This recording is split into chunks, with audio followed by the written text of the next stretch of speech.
Lalu kemudian di dalam sebuah hadisnya yang mana Nabi SAW ta'araf ilaihi fir raqa'i, kenalilah Allah di masa kita lapang, maka ya'rifka fi syiddad, maka niscaya Allah Subhanahu wa taala akan ingat kita pada masa kita sulit.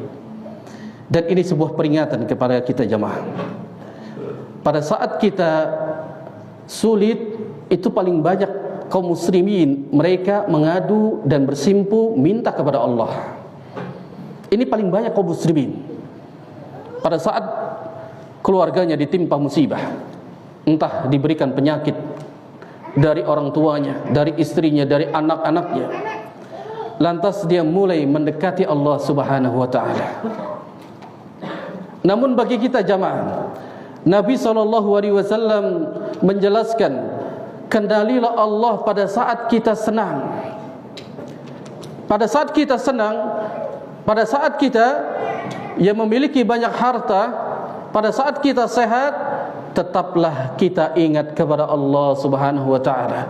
Pada saat nanti masanya kita diuji oleh Allah, yang kita dulu punya harta banyak hingga akhirnya Allah bangkrutkan kita, yang dulu kita sehat bugar, yang bisa kita melaksanakan sholat, kita bisa kemana-kemana pergi, namun pada masanya nanti Allah berikan penyakit.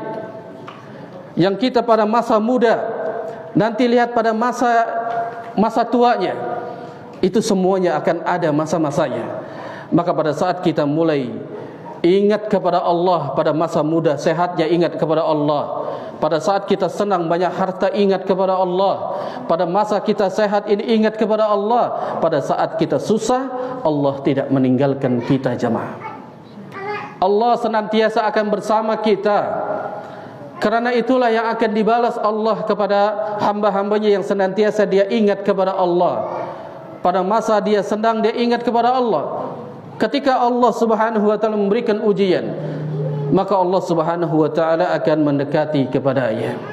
Allah akan berikan ganjaran-ganjaran apa yang dia sabar di dalamnya, dan Allah akan mengganti apa yang dia telah keluarkan itu untuk Allah Subhanahu wa taala. Jamaah sekalian, ingatlah bahwa Allah Subhanahu wa taala ini menciptakan kita tidak lain untuk ibadah. Maka sehat kita untuk ibadah, sakit juga untuk ibadah. Jangan kita sudah mulai sakit dia meninggalkan ibadah. Ingatlah kekayaan kita, kita menjadi orang yang sukses, tidak lain iringi dengan ibadah. Susahnya kita, miskinnya kita, tetap kita beribadah kepada Allah Subhanahu wa taala. Maupun kita pada masa bujang kita rajin beribadah, setelah menikah memiliki punya anak, dia punya istri, tetap beribadah kepada Allah Subhanahu wa taala. Karena memang tujuan utama adalah untuk ibadah kepada Allah, maka niscaya segala apa yang dia lakukan Allah akan balas di dunia maupun di akhirat. Ini buah daripada pengaruh orang-orang yang senantiasa beribadah kepada Allah Subhanahu wa taala.